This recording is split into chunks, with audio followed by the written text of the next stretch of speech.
के जनसाधारण की सुरक्षा नष्ट हो जाती है। দেশে যদি মিলিটিয়া ফর্ম সৈন্যবাহিনী গঠন করতে হয় কিংবা মার্শাল স্পিরিট ছাত্র শক্তি জাগাতে হয়, সে ধর্ম, কৃষ্টি ও লোক কল্যাণের গভীরতর প্রতিষ্ঠার জন্য।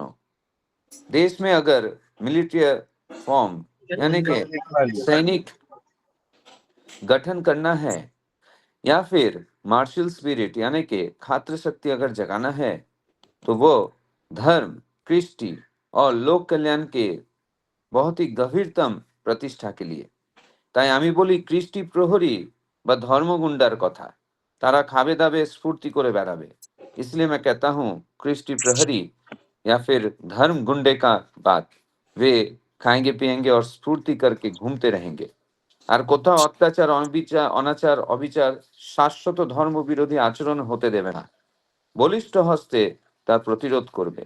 और कहीं पर भी अत्याचार, अनाचार, अविचार, शाश्वत धर्म विरोधी आचरण होने नहीं देंगे। बलिष्ठ हस्त से उसे प्रतिरोध करेंगे। এমন অবস্থার সৃষ্টি করা দরকার যাতে অকল্যাণকর চলনায় চলা মানুষের পক্ষে অসম্ভব হয়ে দাঁড়ায়।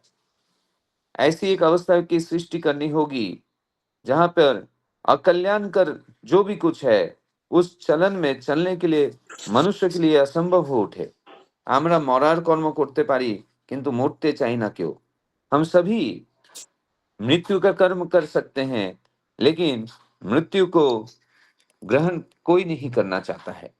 ধরুন আমাদের দেশের মুসলিম ভাইরা एकादश मानार दरुन अनेकखानी संहत और शक्तिमान।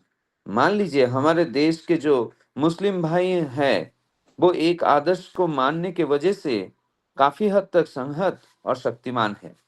কিন্তু এত বিদ্যা বুদ্ধি নিয়েও এককে মেনে চলার বুদ্ধি নেই বলে হিন্দুরা আজ শতধা বিচ্ছিন্ন, দুর্বল। लेकिन इतने विद्या और बुद्धि होने के बावजूद एक को मान के चलने की बुद्धि न होने की वजह से हिंदुए आज सतता विच्छिन्न और दुर्बल हैं। কিন্তু আমরা তো সত্যি সত্যি দুর্বল থাকতে চাই না, আমরা চাই সবল হতে। लेकिन हम सचमुच दुर्बल नहीं रहना चाहते हैं, हम चाहते हैं शक्तिमान होकर चलने के लिए। কিন্তু চলছি উল্টো চলনায়। लेकिन हम सभी चल रहे हैं उल्टे चलन में। এই উল্টো চলনার পথ রোধ করাই ভালো। ये उल्टा चलने की पथ को रोध करना ही अच्छी बात है।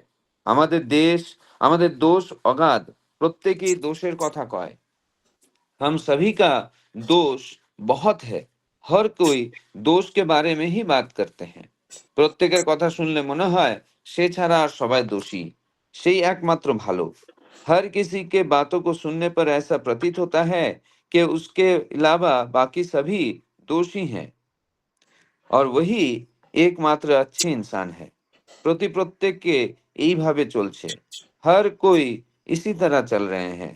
একজন আরেকজনকে দোষারোপ করছে, নিজের দোষ আর কেউ দেখছেও না, শুধরাচ্ছেও না।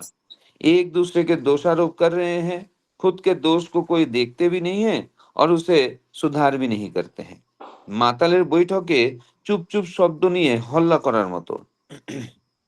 शराबी के बैठक में चुप चुप बोलकर हल्ला करने की जैसे। কিন্তু আমি বলি দোষ দেখে আর দোষ করে কি হবে, যার যার করাটা শুরু করলে তো লাঠা চুকে যায়। लेकिन मैं ये कहता हूँ दोष देखकर और दोष को बोलकर क्या होगा। जो जो अपने जो करणीय है उसे शुरू कर देने से ही जो तकलीफें हैं वो खत्म हो जाती है। जय गुरु। जय गुरु। श्रद्धा सूरजदा बहुत सुंदर भाव से आलोचना प्रसंगों का निर्वाचित अंश पाठ किए हैं और उनको हिंदी में अनुवाद करके बताए हैं। आज का जो विषय वस्तु है वो मैं संक्षेप में बताता हूँ। श्री श्री ठाकुर जी बोले हैं कि कृष्टि विरोधी, जीवन विरोधी और समाज के लिए अहितकर कार्यों किसी भी परिस्थिति में सहन नहीं करना चाहिए। इसमें पब्लिक सेफ्टी नष्ट होती है। श्री श्री ठाकुर जी आगे बोले हैं, कृष्टि प्रहरी अथवा धर्म गुंडा का बात किए हैं, जो कि खाएंगे पिएंगे मौज मस्ती करेंगे, लेकिन कभी भी अत्याचार, अन्याय, अविचार या धर्म विरोधी आचरण बर्दाश्त नहीं करेंगे और बलिष्ठ हस्त में उसका प्रतिकार करेंगे।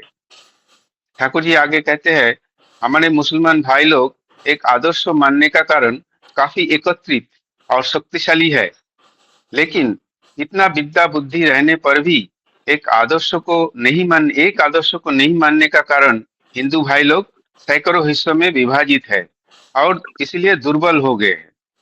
लेकिन हम लोग दुर्बल नहीं होने चाहते हैं, हम लोग सबल होना चाहते हैं। हम लोग उल्टा पथ पर चल रहे हैं। हम लोग एक दूसरे को दोषारोप करते रहते हैं और अपना दोष कोई नहीं देखता है और उसको सुधारने का भी कोशिश नहीं करते हैं।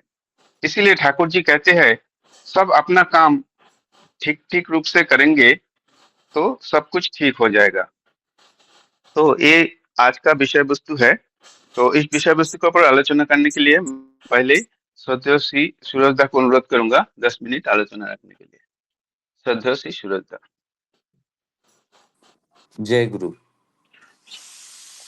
ठाकुर जी का पूर्व प्रसंग से ही ये बात चली आ रही थी, जहाँ पे ठाकुर जी जो आंदोलन यानी कि कम्पिटिबल यूनिक एस्पेक्ट के बारे में भी बात कर रहे थे, और उसके साथ साथ हिंदू मुस्लिम का जब समस्याओं के बारे में बात निकली, तो ठाकुर जी ने एक बात बहुत सुंदर तरीके से कहा कि जो इंटीग्रेशन है और जो बैलेंस है वो बहुत जरूरी है। एक दूसरे का अगर हम सर्वनाश करते हैं तो उससे हमारे वैशिष्ट्यों में हम अटूट नहीं रह सकते हैं। तो अपने अपने वैशिष्ट्य में अटूट रखते हुए दूसरों के वैशिष्ट्य की रक्षा करनी होगी। ये जो बात है, ये बात हमें समझना बहुत जरूरी है। तो ठाकुर जी यहाँ पे बोल रहे हैं, आज के प्रसंग में क्या कह रहे हैं कि जो कृष्टि विरोधी है, जो जीवन विरोधी है और समाज के लिए जो अकल्याणकारी है, वो हमें रोकना होगा। अगर ये हम रोक देते हैं तो ये हमें इन रिटर्न हमें ही फायदा देगा, क्योंकि जिस समाज में हम रहते हैं उस समाज का एक बहुत ही जरूरी अंग के हिसाब से सिर्फ मैं उस समाज से बिलोंग नहीं करता हूँ, मेरे साथ साथ मेरे जो आजू बाजू वाले हैं वो भी उसी समाज के एक हिस्सा है। अब मान लीजिए कि एक सिंपल सा मैं उदाहरण देकर इसे हम समझ सकते हैं कि मान लीजिए कि मैं जहाँ पे जिस फ्लोर पे रहता हूँ, मैं बहुत साफ सफाई और बहुत सुंदर तरीके से मैं मेरे घर के अंदर के हिस्से को रखता हूँ, और उसी के हिसाब से बाहर के हिस्से को भी मैं साफ सुथरा रखता हूँ। चप्पल जूते जो है बहुत अच्छे से सजा कर रखता हूँ। अब एक ही फ्लोर में मेरा अकेले का तो फ्लैट है नहीं, दूसरे का भी है। तो दूसरे जो फैमिलीज हैं, मान लीजिए कि वो बाहर का जो हिस्सा है ना बहुत गंदे तरीके से रखता है। जो कचरे का डब्बा है या कचरा है वो ऐसे ही रख देता है, ठीक है। या फिर उनके जो जूते चप्पल है वो कैसे भी बिखरा के रख देता है, गंदे तरीके से रख दे रहा है। तो क्या मैं खुद भी प्रभावित नहीं हो रहा हूँ? ये हमें सोचने वाली बात है।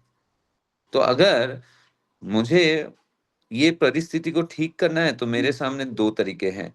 एक तो ये कि मैं उन लोगों से झगड़ा मोड़ लूं, ठीक है, और आए दिन उनके साथ झगड़ा करूं कि ऐसे करके क्यों रखते हो, या फिर ऐसे क्या आप लोगों का ऐसे क्या अभ्यास है, इसे ठीक कीजिए।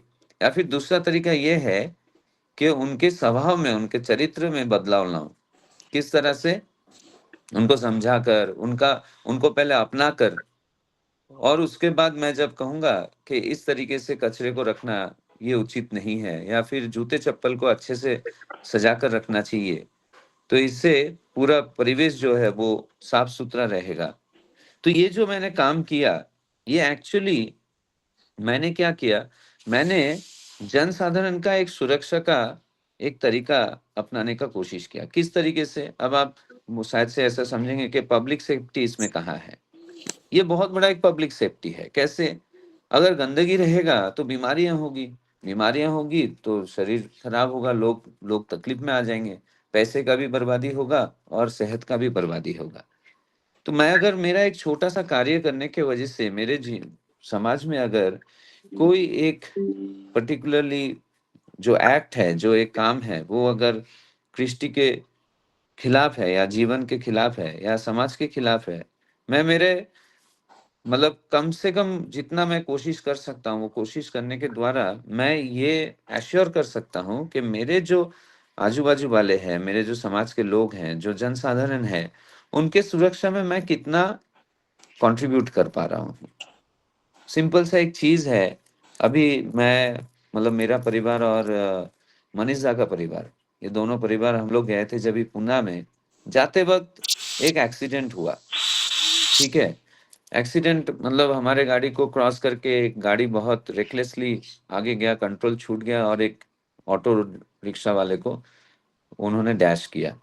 साथ-साथ ऑटो रिक्शा वाले जो है सब बाहर गिर गए और बहुत बुरी तरह ज़ख्मी हो गए।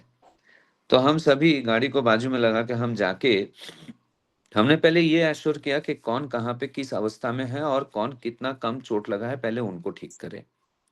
तो ये जो किया उसके बाद उनको फिर हॉस्पिटलाइज़ करने का जो भी कुछ हुआ, ये सब करके हम फिर गए। तो यहाँ पे हमने एक्चुअली में ये नहीं किया कि अरे एक्सीडेंट हो गया तो चलो पहले वीडियो बनाते हैं, वीडियो वायरल करते हैं, ठीक है? लाइक्स बढ़ेंगे या फिर लोग हमारे वीडियो को देखेंगे। तो आज के ज़माने में ना ये चीज़ जो ये एक्चुअली ये कोई स्कूल कॉलेज में ये चीज़ नहीं पढ़ाया जाता, ये एक सहज ज्ञान है। ठाकुर जी हमें ये सहज ज्ञान के बारे में बोल रहे हैं। इस यहाँ पे तो कृष्ट की बात आती है, यहाँ पे तो धर्म की बात आती है कि उस जगह पे जहाँ पे एक्सीडेंट हुआ, उस जगह पे मेरा धर्म क्या है? मेरा धर्म मुझे क्या कह रहा है? या फिर मेरा जो कृष्टि है, मेरा जो संस्कार है, मुझे ये क्या कर रहा है कह रहा है कि मैं जो ज़ख्मी हालत में है, उनको पहले ध्यान दूँ कि पहले मैं वीडियो बनाने पे ध्यान दूँ? तो ठाकुर जी इस लेवल पे आके हमें कृष्टि के साथ, जीवन के साथ, समाज के साथ खड़े होने के बातों को बता रहे हैं। और इसी के द्वारा तो जो जनसाधारण की सुरक्षा है, वो बनी रहेगी।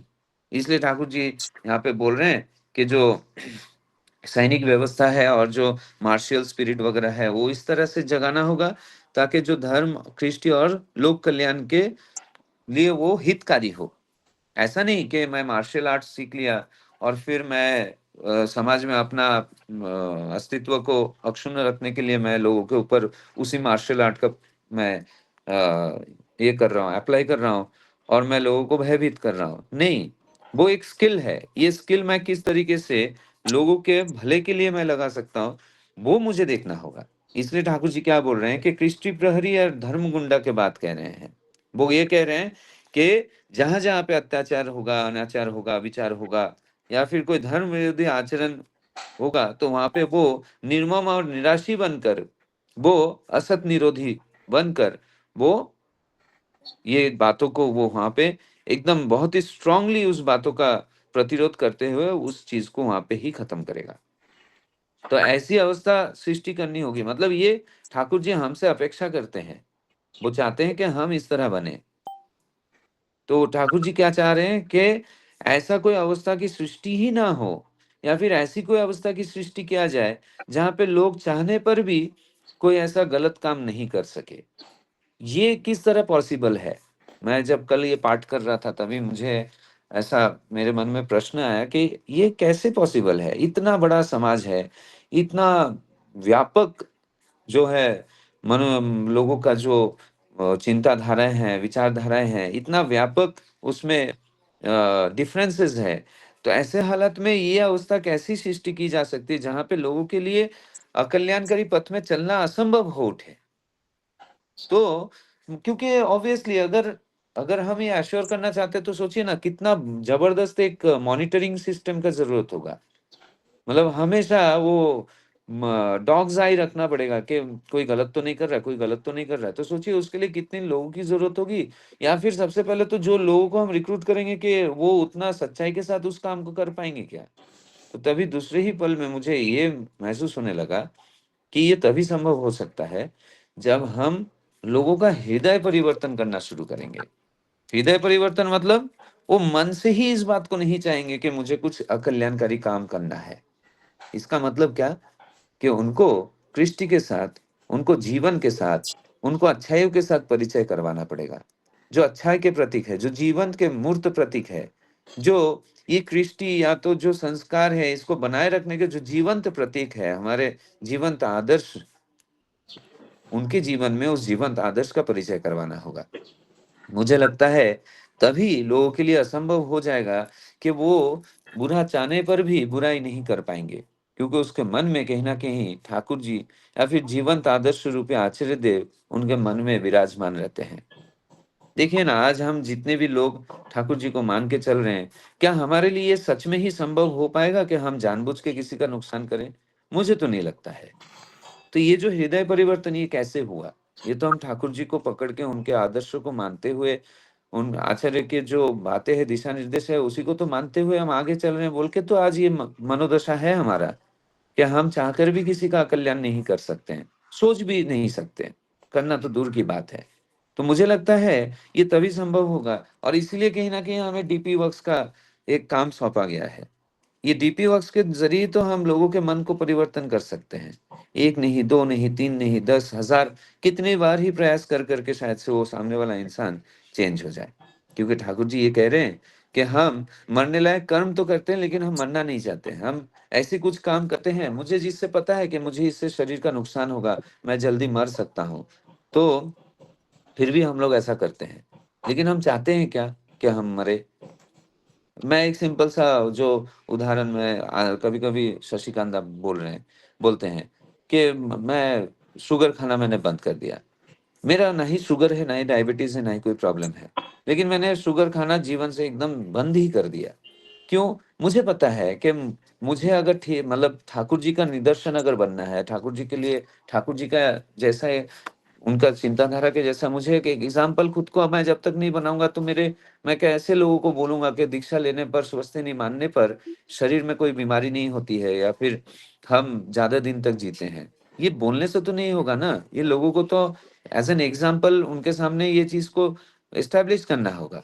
तो मैंने सोचा कि शक्कर खाना ही मैं बंद कर दूँगा। मैं ऑयली खाना ही मैं बंद कर दूँगा, ताकि मेरा शरीर इतना सुंदर हो, मेरे चेहरे पे वो ग्लो रहे कि लोग पूछने में मजबूर हो जाए कि तुम ऐसा कौन-सा जीवन शैली अपनाते हो जिसकी वज़ह से तुम इतना ग्लो करते हो या फिर तुम इतना यंग दिखते हो। उसका रीज़न ये है कि जब वो ऐसे पूछेंगे, तो मैं ये बता पाऊँ कि मैं ठाकुर जी के भावधारा को, उनके सदाचार को फ़ॉलो करके, उनके आहार शैली को मैं फ़ॉलो करके आज इतना अच्छा जीवन अतिवाहित कर रहा हूँ। तो ठाकुर जी यहाँ पे यही चीज़ बोल रहे हैं। दूसरा जो पार्ट है, वो उसपे मैं ज़्यादा कुछ बोलना नहीं चाहूँगा। लेकिन मुझे ऐसा लगता है कि हमें सबसे पहले खुद को ठीक करना है, एक आदर्श में डटे रहकर, तभी हम दूसरे को ठीक कर पाएँगे। नहीं तो इसका कोई और दूसरा ज़रिया भी नहीं है। इन्हीं शब्दों के साथ मैं मेरे वाक्य को यहाँ पे विराम करता हूँ। जय गुरु। जय गुरु। श्रद्धेय सूरजदा बहुत सुंदर भाव से विषय वस्तु का आलोचना किए है और दादा ने एक बहुत सुंदर एग्जाम्पल दिया है। जो दादा ने बोले हैं कि सामने जो जूता चप्पल रखा जाता है अरेंज करके, तो सामने वाला जो पड़ोसी अगर वैसा नहीं करता है तो बहुत मन में दुख होता है और अच्छा नहीं लगता है। तो मेरा पर्सनल एक्सपीरियंस है तो मैं शेयर करना चाहूंगा। हमारा साथ भी ऐसा हुआ है, मतलब हमारा जो पड़ोसी है, नेक्स्ट डोर नेबर है, वो भी जूता चप्पल एकदम उल्टा सुल्टा करके रखते हैं। हम तो एकदम अरेंज करके रखते हैं सुंदर तरीके से, लेकिन वो लोग उल्टा सुल्टा करके मतलब रखते हैं। तो मैंने सोचा कि इसको बताने से अच्छा है उसको मैं एक साइलेंट मैसेज देना चाहता हूँ। तो मैंने क्या किया, एवरी डे ना मैंने उनका जूता ठीक से अरेंज करके रखता हूँ। मैं खुद अपने मतलब पैरे से ही अरेंज करके रखता हूँ उसको। तो ऐसा करते करते डेली करते रहता हूँ, डेली उल्टा सुल्टा होता है, डेली करते रहता हूँ। हमारा लाइन पे हम एकदम लाइन से सुंदर से सजा के रखते हैं। तो ऐसा करते करते मैंने नोटिस किया कि मतलब उसके बाद तो मैंने चला गया जर्मनी 2 महीना के लिए। 2 महीना के बाद आने के बाद मैं नोटिस करता हूँ कि उनका जूता एकदम लाइन में अरेंज करके सुंदर रूप से सजाया हुआ है। तो मैं समझ गया कि वो मेरा साइलेंट मैसेज उसने रिसीव किया और उन्होंने अपने आप को सुधार लिया। तो एक बहुत बड़ा सेटिस्फेक्शन मिला मेरे को कि मैंने लोगों को मन में जो अच्छा भावना पैदा कर सका विदाउट टेलिंग एनीथिंग। उनको मुख से कुछ नहीं बोला, झगड़ा नहीं करने से। तो ये बहुत सुंदर बात दादा ने कही है और मेरा जीवन का साथ वो मिल भी गया है। और बाकी जो दादा ने जो बाकी आलोचना किया है वो भी बहुत सुंदर है। तो अभी मैं आलोचना को आगे बढ़ाते हुए मैं श्रद्धेय श्री पंकज दा को अनुरोध करूंगा आलोचना रखने के लिए 10 मिनट। श्रद्धेय श्री पंकज दा। जय गुरु। वंदे पुरुषोत्तमं वंदे पुरुषोत्तमं वंदे पुरुषोत्तमं। आज का टॉपिक बहुत ही अच्छा है और कहीं कहीं थोड़ा संवेदनशील भी है। किसी धर्म के विरोध में हमको कुछ नहीं बोलना है। सभी धर्म है जिसमें बढ़ना बचना बचना बढ़ना और अपने अस्तित्व की रक्षा होती है, वही करना है। श्रद्धेय सूरजदा ने बहुत अच्छे ढंग से बताए हैं और प्रैक्टिकल ढंग से उनका बताए हैं। तो उसके बाद से मैं थोड़ा आगे जो छठा पॉइंट है वहां से मैं बताना चाहूंगा। क्योंकि मार्शल आर्ट वगैरह तो अच्छी बात है अपनी सुरक्षा के लिए भी। जैसे एग्जांपल मैं थोड़ा सा बोलना चाहूंगा, कोई लड़की मार्शल आर्ट सीखा है तो रास्ते में जा रहे, अगर किसी के साथ लेडीज हो या जेंट्स हो जो भी अत्याचार हो रहा है, तो अगर उसको उस आर्ट से बचा दिया तो अच्छा है। ये समाज का विरोध नहीं है। जो क्या बोलते हैं, अनसोशल एलिमेंट बोल सकते हैं एक ढंग से, जिसको समाज के बारे में इतनी जानकारी नहीं है, खाली क्षति पहुंचाना चाहते हैं, उनको सबक सिखाने के लिए ये दंड का एक प्राविधान है। इसीलिए तो हमारी जेल बनी, इतनी अदालत बने। यहाँ भी न्याय नहीं मिल पाता है। आजकल की तो अदालत सबको पता है कैसा चल रहा है, कैसा कहाँ कहाँ पे क्या हो रहा है। तो कहने का मतलब जो ठाकुर जी यहाँ बोलना चाहते हैं, एक आदर्श में कंसेंट्रिक अगर हम रहते हैं, एक ही चीज को अगर हम मानते हैं, तो हमारा वर्धन बहुत ही जल्दी होगा। कहने का मतलब जैसे 5 टाइम का नमाज पढ़ना मुसलमान भाई पढ़ते हैं। हमारे में ठाकुर जी जैसे जैसे बताए हैं सब कुछ वही है। लेकिन इतना जगह पे हमारे जो देवी देवता है, मैं भी मानता हूँ, ऐसा नहीं है, मानता हूँ, सबको मानता हूँ, लेकिन किसको आदर्श मान के चलना है, वो एक हमारा पॉइंट होना चाहिए, कंसेंट्रिक होना चाहिए कि नहीं अभी मेरा इससे ऊपर नहीं जाऊंगा। जैसे मैं गया वैष्णो देवी गया, जैसे मैं गया बैजनाथ धाम गया, इतने बहुत सारे मंदिर हैं, जाएंगे सबका दर्शन करेंगे। ठाकुर जी ने बोला है जितने पूर्व के हैं सभी प्रोफेट्स हैं जो भी है, सब में वर्तमान के सब हैं, उनका अवमानना नहीं करना है, मानना सबको है। लेकिन कितना मानना है, क्या मानना है, वो मापदंड हमारे अंदर होना बहुत जरूरी है। तो ये करते हुए जैसा ही हमारे ठाकुर जी ने, जैसे ठाकुर जी ने बताया है, जो जो चीजें पहले वेद पुराण इतना, जो भी उपनिषद इतना पढ़ने का हमारे पास न समय है न ताकत है, न हमारे को उतना संस्कृत का ज्ञान है, सब कुछ संस्कृत में लिखा गया है। और बहुत सारी चीजें जो है तोड़ मड़ोड़ के भी लिखी गई है समय के आते आते। तो अपने हिसाब से तो ठाकुर जी ने जो बताया है, बंगला में जैसे डॉक्टर सूरजदा पढ़ते हैं, उनका एकदम श्रीमत निश्चित वाणी है, वही एकदम से बताया जा रहा है, इसमें कुछ भी मिलावट नहीं है। तो उसको हम अपना एक मंत्र मान के, एक सूत्र मान के अगर हम चलते हैं अपनी जिंदगी में, तो हमारा जीवन तो सुधरेगा ही। और वो देख के दूसरों का भी जीवन सुधरेगा। वो देखेंगे कि आदमी इससे शिष्टाचार से कैसे चलता है, घर में साफ सफाई रखता है, इसके बच्चे बहुत वेल ड्रेस्ड है, कभी शॉर्ट कपड़े नहीं पहनते हैं, एकदम अपनी सेवा में चलते हैं। ये सब चीजें हम कैसे करेंगे, वो हमको सोचना है। तो कहने का मतलब है, एक तो हो गई हमारा परिवेश का ध्यान देना। अगर हम परिवेश का ध्यान नहीं देंगे, कोई भी धर्म का होने दीजिए, आज इतने धर्म में सब लोग बटे हैं, तो उनका जो शक्तियां हैं वो डिस्ट्रैक्टेड हो गई हैं। अभी मैं 10 मिनट बाद अगर मैं फोन पाठ करना है, मुझे देवी जी का करना है, उसके बाद विष्णु जी का करेंगे, उसके बाद भोलेनाथ का करेंगे, तो कितना करेंगे, हमको तो ऑफिस जाना है, कितना करेंगे। देखिए यहाँ पे क्या हो गया, बहुनिष्ठिक हो गए। बहुनिष्ठिक का मतलब ये नहीं है कि हम उनको नहीं मान रहे हैं, मानना सबको है, लेकिन किसको आदर्श मान के चलना है, वो हमारा एक पॉइंट होना चाहिए। जहाँ जहां तक मुझे समझ में आया, तो ठाकुर जी यहाँ बोल रहे हैं छठे पॉइंट पे, मान लीजिए हमारे देश के मुसलमान भाई एक आदर्श मानने के कारण काफी एकत्रित और शक्तिशाली हैं, किंतु इतनी बुद्धि विद्या रहने पर भी एक आदर्श को स्वीकार करने की बुद्धि नहीं होने के कारण हिंदू आज सैकड़ों हिस्सों में बटा हुआ और दुर्बल हो गया है। तो जैसे हमारे पास 5 उंगलियां हैं, पांचों उंगलियों से एक मुट्ठी बनाएंगे तो हमको ताकत होती है। हमारे पास वैरायटीज बहुत है, there are variety unity India. तो वैरायटी होने के बाद एक यूनिटी होना चाहिए इंडिया में, या कहीं भी पूरे वर्ल्ड में एक यूनिटी होना चाहिए। अगर एक ही पार्टी रहती, जैसे राजनीतिक पार्टी है या कोई भी पार्टी बोल दे, एक ही पार्टी रहती, तो उसका तो कोई विरोध ही नहीं था, सब एक ही थे, एक ही राज्य चल रहा था। जैसे राम राज्य चल रहा था, कृष्ण भगवान जब है द्वापर युग में, तो उनका ही चला था, उनमें भी विरोध हुए थे। तो लेकिन उन्होंने कैसे राजनीति कूटनीति करके, कैसे डिप्लोमेसी से सब कुछ किए थे, वो हमको सब कुछ जानना बहुत जरूरी है। और ठाकुर जी जैसे स्टेप बाय स्टेप बताए हैं वही करना बहुत जरूरी है। अगर हम अपना दिमाग लगाते हैं तो विफलता निश्चित है, क्योंकि उन्होंने जो बताया है बहुत दूर तक सोच के, मतलब कई कई जन्मों का देख के वो बताए हैं कि क्या होने वाला है क्या नहीं होने वाला है। उतनी हमारे पास इनफैक्ट मेरे पास तो शक्ति नहीं है समझने के लिए। तो उन्होंने जो बताया 1+1 2 होता है, तो 1+1 2, ये चंद्रमा है, चांद है तो चांद है, सूरज है तो सूरज है। यूनिवर्सल ट्रूथ जैसा मान के हमको काम करेंगे, तो हमारा जो शक्तियां हैं एकत्रित होकर, जैसे फोकस, टॉर्च की लाइट कैसे आती है, हम फोकस करते हैं, तो वो जब फोकस होगा, चाहे हमारा पारिवारिक काम हो, चाहे सामाजिक काम हो, चाहे ऑफिस का काम हो, चाहे जो भी धार्मिक काम हो, जब भी हम फोकस नहीं रहेंगे, डिस्ट्रैक्टेड रहेंगे, तो हमारी शक्तियां बिखरी रहेंगी, हम एक नहीं हो सकते। और एक होंगे कैसे, उसके लिए ठाकुर जी जैसे जैसे बताए हैं वैसे वैसे करने से ही हम एक हो सकते हैं। तो आगे का है अच्छा 8वां पॉइंट है, लेकिन हम तो सर सचमुच दुर्बल रहना नहीं चाहते, हम तो सबल होना चाहते हैं। ये भी हमारी इच्छा होती है कि मैं दुर्बल नहीं रहूं, हम सबल होना चाहते हैं। और चाहने से तो कुछ नहीं होगा, करने से होगा। कैसे करेंगे उसका सब कुछ है, बताया गया है। और 9वां पॉइंट है, और हम चल रहे हैं उल्टी दिशा में, इस उल्टी दिशा के मार्ग को रोकना ही अच्छा। हमारे दोस्त अपरिमित, हर एक व्यक्ति दोस्त की बात करता है, दोस्त अपरिमित, दोस्त पहली बात तो ठाकुर जी दोस्त को देखने के लिए मना किए हैं।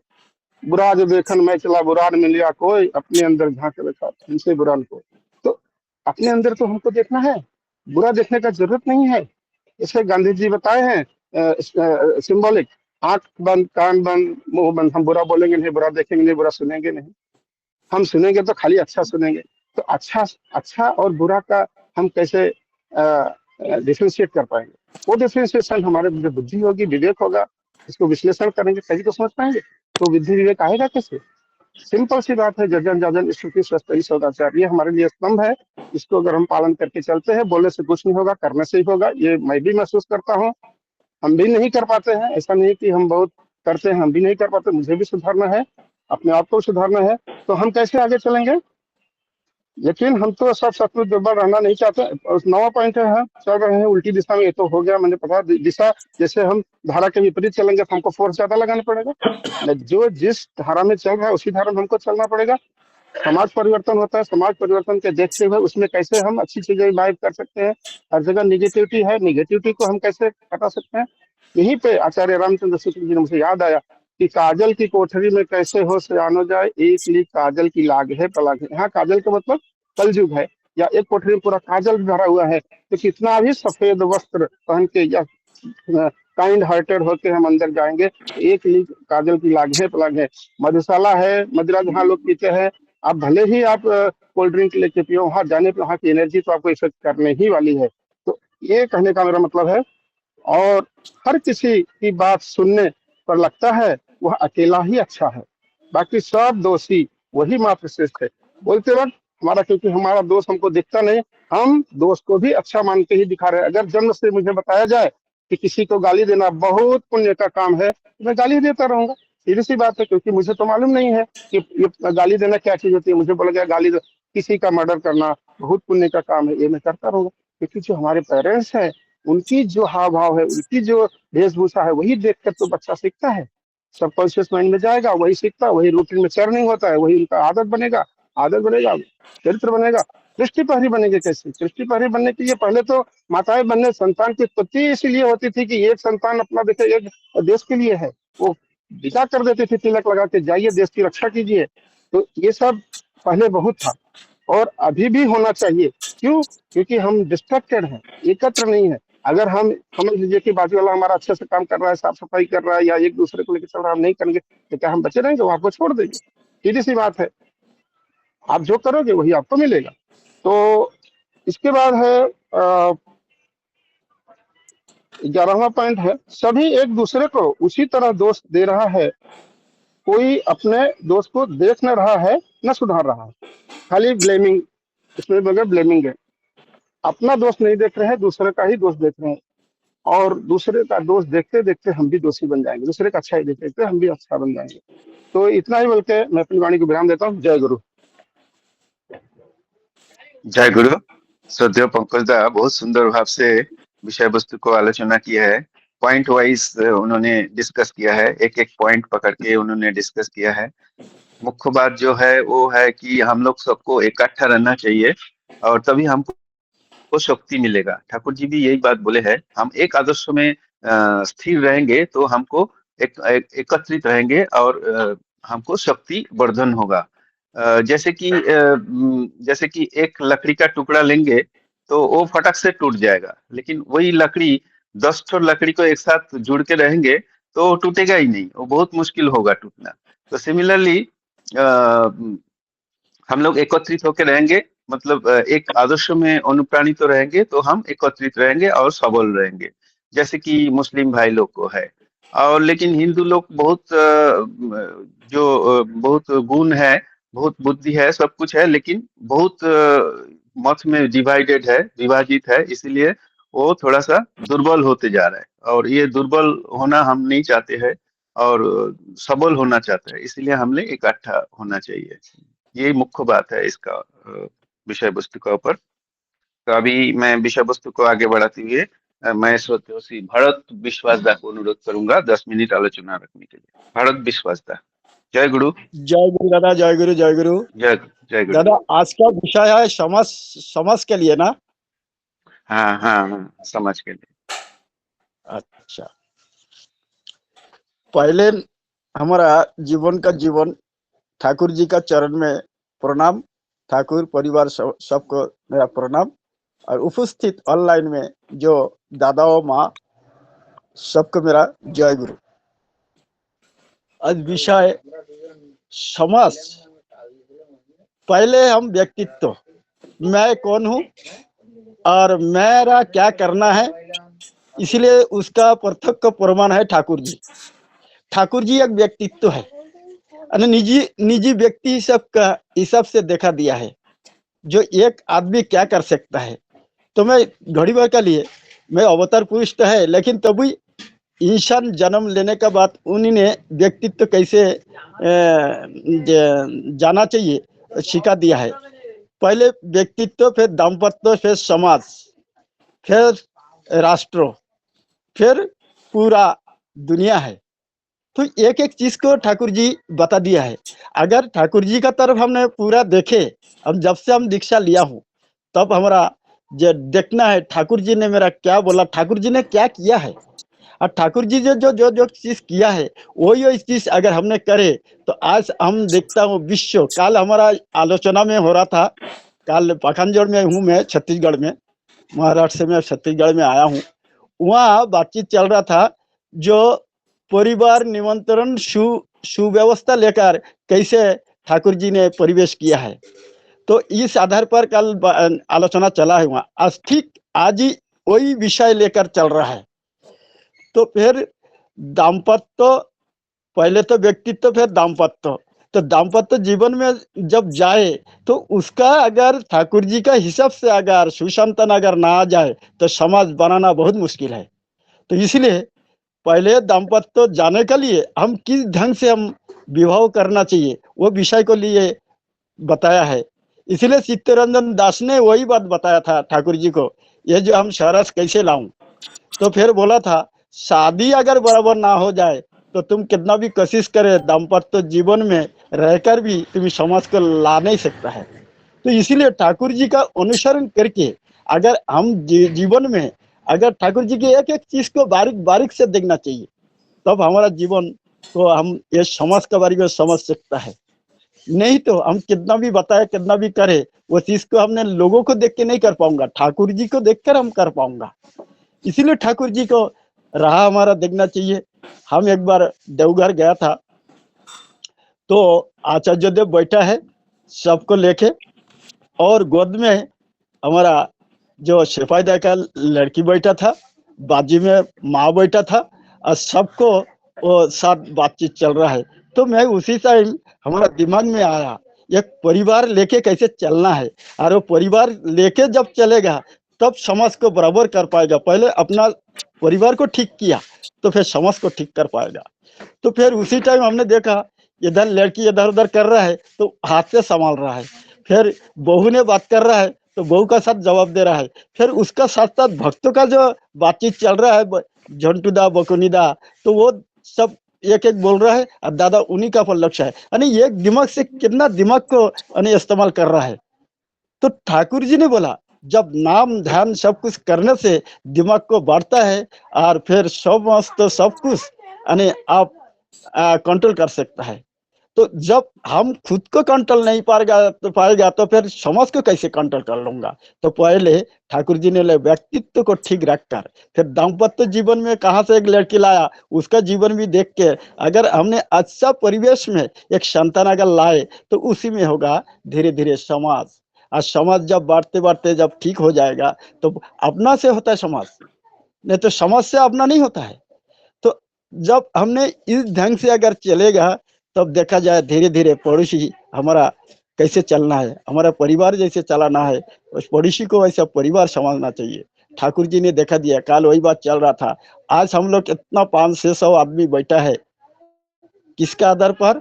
ठाकुर जी ने आदर्श लेकर हमने एक इकट्ठा कर पाया। इसमें बहुत बहुत जाति है, चाहे कोई कोई जो चतुर्वर्णों का है वो सब मिला जुला है, तो सब एकत्रित कर दिया, एक समाज बना दिया।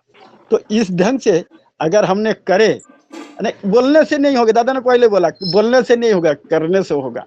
तो मेरा एक पड़ोसी था, तो उससे झगड़ा किया था। झगड़ा करने के बाद उस टाइम हमने बहुत कोशिश कर रहा था उससे कैसे बात करें। तो फिर जब हमने देवघर जाना हुआ, जाने का टाइम, फिर उसका पास जाके हमने बोला मैं देवघर जाऊंगा, आप थोड़ा से कुछ दे दो। वो ताजुब हो गया, क्योंकि ठाकुर जी का जब बारी में हमने देखा जो हमारा जीवन में कुछ गलती है, इसीलिए तो पड़ोसी से झगड़ा होता है। अगर हमने गलती ना करे तो पड़ोसी से कैसे झगड़ा होगा। फिर हमने वो सुधारने के लिए उसके पास गया और बताया मेरा कुछ दे दो। तो उन्होंने मेरा 10 रुपया ला दिया। उस टाइम उनका गले में पकड़ लिया। आज तक मेरा साल भर हो गया तेरा से बातचीत नहीं कर पाया। मेरा बहुत दुख हो रहा था, मैं कैसे तेरा से बात करे। आज मेरा सुविधा मिला है ठाकुरबाड़ी जाने का टाइम तेरा से बात करने के लिए। आज मैं तेरा से आज से हम कभी बैर नहीं करूंगा। और अड़ोस पड़ोस में मैं ऐसा करके ठाकुर जी का जब चरित्र में देखा तब जाके हमारा जीवन में थोड़ा परिवर्तन आ गया। तो परिवर्तन ही जीवन, और परिवर्तन आने से समाज को सुधार पाता है। नहीं तो हम कितना भी कोशिश करें, खुद परिवर्तन ना हो जाए तो हम समाज को सुधार नहीं पाएगा। पहले व्यक्तित्व, फिर समाज, तो सब कुछ होता है। ठाकुर जी को लेके अगर हम चले तो हम समाज को भी सुधार क्या है, दुनिया को सुधार सकता है। हमारी जिंदगी में प्रत्यक्ष प्रमाण है। जबकि यहाँ से हमारा पांचालदा आता है तो मैं हिंदू, मुस्लिम, बुद्धिस्ट किसी को देखता नहीं, हम सबको पास लेके जाता हूँ। ऋतिक दादा लोग को भगवत दादा भी देखा, तेलंगा देवी भी देखा। हाँ, तो ये बोलने से नहीं होता है। अगर उससे प्यार मोहब्बत ठाकुर जी का जैसे हमने दे तो पूरा अपना ही हो जाता है, और उसी टाइम परिवेश बनता है, समाज बनता है। तो धर्म सभा में बांटते बांटते संप्रदाय को धर्म ना कहते। ये संप्रदाय लेके हम लोग धर्म धर्म करता हूँ। कल मुसलमान धर्म के बारे में बोल रहा था, अरे मैं तो बहुत कम से कम 30-40 घर मुसलमान को ठाकुर जी को चरण में दे दिया है। जब हजरत रसूल आया था हम लोग कितना कोशिश किया था, लेकिन हम लोग सुधर नहीं पाया था। उसका आखिरी पत्थर से उसका मुंडी तक पूरा चूर चूर कर दिया। जब चूना नहीं मिला, जब बाद में उनका पत्ता लग गया जो हजरत रसूल अवतार पुरुष है, तब जाने का बाद क्या देखा, उसका बाल और उसका दांत। तो मक्का मदीना में उसका बाल और दांत देकर फिर उनका कब्रिस्तान बना दिया, चादर चढ़ाता है। क्यों मूर्ति वो लोग पूजा नहीं करता? मैं बहुत सारा मौलाना का बोलता हूँ, जो हजरत रसूल को मूर्ति क्यों नहीं रखता है, क्यों नहीं रखता है? ठाकुर जी आकर हम लोग को बताया, जब हजरत रसूल बन के आया था ठाकुर जी ने बताया, जो मैं तुम लोग तो हमारा चीना तक रखा नहीं था। तो इसलिए जब जब अवतार पुरुष आता है हम पहचानने का बहुत गलत करता हूँ, उनका धिक्कार करके इधर उधर कर देता हूँ। इसका प्रत्यक्ष प्रमाण रावण है, कंस है, हिरण्यकश्यप है, वो तुम्हारा महिषासुर है, जब माता दी को नहीं पहचान पाया। ऐसा करके जगाई मादाई है। और वर्तमान युग में तो हमारा बहुत सारा जगाई मादाई, बहुत सारा रावण है, ठाकुर जी को पहचान नहीं पा रहा है। तो गलती किसका है? मेरा ही है, क्योंकि मैं समझने का कोशिश नहीं करता हूँ। तो शूर और असुर, शूर और असुर का मतलब क्या है? जो शूर में चलता है वो शूर है, और शूर में जो नहीं चलता है वो असुर है। इसलिए ये नहीं है जो उसका सींग है, उसका दांत बड़ा बड़ा है, उसका ये इसी का वो असुर कहता है, ये नहीं है। जो शूर में नहीं चलता है उसी का असुर कहता है। जो शूर में चलता है वो ठाकुर जी का ही है। इसलिए समाज को सुधरना है तो हम लोग को खुद ही सुधरना पड़ेगा, और खुद ही सुधर के अड़ोस पड़ोस पड़ोसी किसी को हमारा दुश्मन नहीं करना चाहिए। हम बहुत सारा कर लेता हूँ, उसका जलन होता है, जलन नहीं होना चाहिए। ठाकुर जी बोला मैं अक्रोधी, मेरा क्रोध नहीं है, मैं अमानी, मैं कर्म मान नहीं है, मैं निरालस, मैं आलस्य नहीं हूँ, मैं काम करत जीव सब कुछ वशित कर लूंगा। इसलिए तो शेर रूपू है मेरा। और शेर रूपू अगर जैसे श्री कृष्ण सेठो घोड़ा है, सेठो घोड़ा क्या है, सेठो रिपू है, अर्जुन को शिकार है।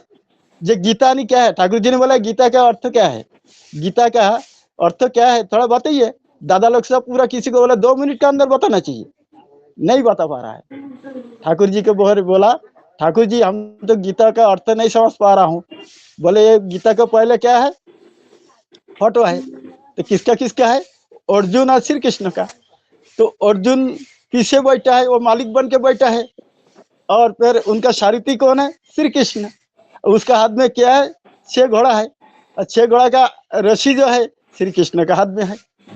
तो हमारा जो रिपू है अगर ठाकुर जी का हाथ में अगर दे दे तो वो 6 रिपू तो ठाकुर जी हाथ में ले लेगा।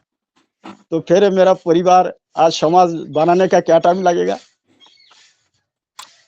पंच पांडव ने किया था ना, समझ लिया था।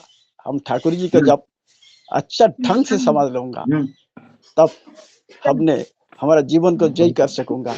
ये व्यक्तिगत जीवन में मैं बता रहा हूँ, मेरा बहुत सारा ठाकुर जी के बारे में अनुभव हुआ है। 70 साल उम्र हुआ है, 51 साल हमने ठाकुर जी को ये किया, 47 साल हम सस्तनी हूँ।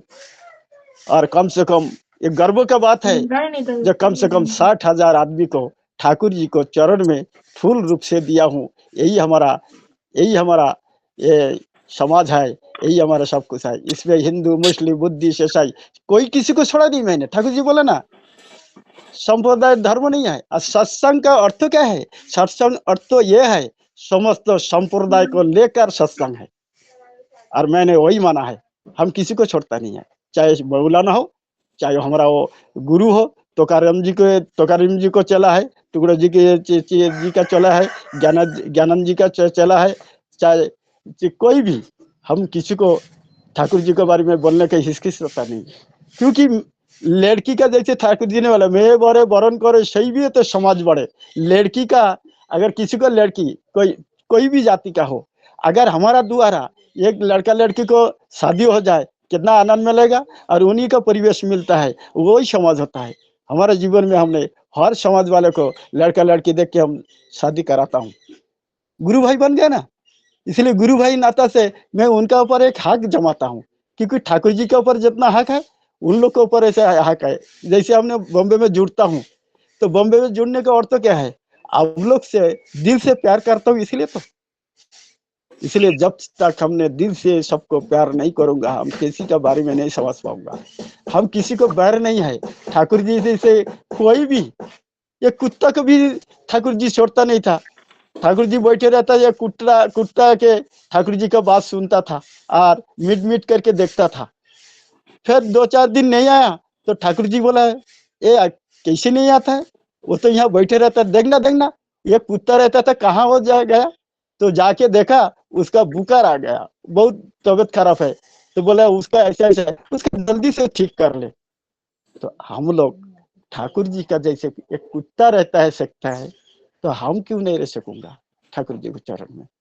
हमारा परिवेश अगर राष्ट्र को समाज को बनाना है तो सबको लेके चलना है, और सबको लेके ही हम लोग को एक परिवेश होता है। और जब परिवेश होता है तो समाज होता है। समाज लेकर हम चलूंगा तो दिल में कितना आनंद मिलता है वो हम जान लिया है। कोई हमारा बैर नहीं, सिर्फ हमारा जो परिवार का आदमी अपना है ये नहीं है, प्रति मनुष्य ही हमारा अपना है, चाहे कौन सा जाति हो। सिर्फ मनुष्य नहीं है, जितना ये दुनिया में जीव जंतु झाड़ वगैरह सब कुछ मेरा। जैसे ठाकुर जी ने बोले सब मैं हूँ। एक झाड़ को पत्ता तोड़ने से जितना डर लगता है वैसा हमारा भी डर लगता है। तो इसलिए हमारा सब अपना है, अपना बना कर हमने सबको समझ को इकट्ठा जोड़े तब हम शांति मिलेगा। नहीं तो हम कितना भी कुछ करें शांति मिलने का कोई चारा ही नहीं है। ठाकुर जी को पकड़ के हम चले, ठाकुर को पकड़ के हम समाज को सीखे। जो ठाकुर परिवार अब वर्तमान चल रहा है, जो किस ढंग से आचार्य देव ने कैसे कैसे करके लोगों को समझाता है, वो तो हम तो दादा का साथ तो बहुत 25 मिनट तक मेरा भिलाई में बातचीत करने के मिला था। ये ऋतिक सम्मेलन में उनका पास हमने बोला था, दादा मेरा एक तो परमानेंट ऋतिक दे दो। आज हम वही हिसाब से चल रहा हूँ। दादा का हाथ में यहाँ से मंदिर का जगह है 5 एकड़, दादा का हाथ में दे दिया। जो दादा आपका द्वारा ही ये मंदिर बनेगा, मेरा द्वारा नहीं हो सकता है। दादा ने वही हिसाब से बोला तुमको ही बनाना पड़ेगा, मेरा बोला तुमको ही बनाना पड़ेगा। और मंदिर बनाने का टाइम तुम्हारा जितना बहू लड़का बच्चा कोई तुम्हारा साथ नहीं लेगा देगा, लेकिन तुमको करना ही पड़ेगा। आज वही आशीर्वाद लेके चल रहा हूँ। चलो दादा, सबको हमने ठाकुर जी को चरण में यही प्रार्थना करता हूँ, हम सब इकट्ठा होके जैसे एक परिवार होकर हम ऑनलाइन में जुड़ा हूँ, सब एक परिवार है। इसमें कोई हिंदू मुस्लिम बुद्धिस्ट दूसरा भाषा भाषी नहीं है, हम एक मनुष्य है। और मनुष्य लेकर हम ठाकुर जी को चरण में आया हूँ। सब हम सब कोई जाति भेद नहीं है, ठाकुर जी को साथ में लेके हम लोग चले। यही हमारा परिवार है, यही हमारा समाज है। जय गुरु दादा, जय गुरु।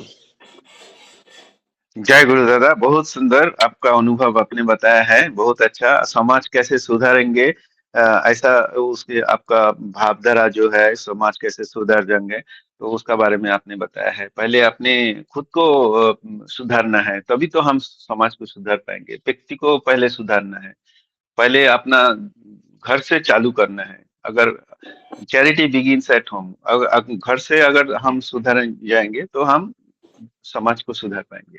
बहुत अच्छा आपका अनुभव था, बहुत सुंदर भाव से आपने आलोचना रखा है दादा। अभी 1-2 मिनट बाकी है, तो अगर कोई दादा माँ कुछ बोलना चाहेंगे तो बोल सकते हैं। जय गुरु, अगर कोई कुछ आलोचना करना चाहेंगे इस विषय का ऊपर।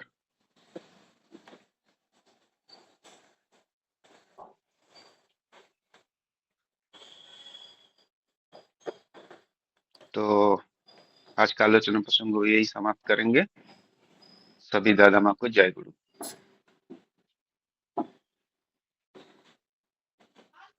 जय गुरु, सभी को जय गुरु। सभी को जय गुरु, सभी दादा माँ को जय गुरु। सभी को जय गुरु। सभी दादा माँ जय गुरु दादा, सब दादा माँ को मेरा राम नमस्कार। सभी दादा माँ को जय सभी गुरु। को जय गुरु। जय गुरु, जय गुरु। सभी दादा माँ को जय गुरु। सोमनाथ दा जय गुरु। जय गुरु, जय गुरु दादा। दादा माँ जय गुरु, जय गुरु सभी दादा माँ को। सभी को जय गुरु, प्रणाम। जय गुरु। जय गुरु, जय गुरु। जय गुरु। जय गुरु। जय गुरु। जय गुरु।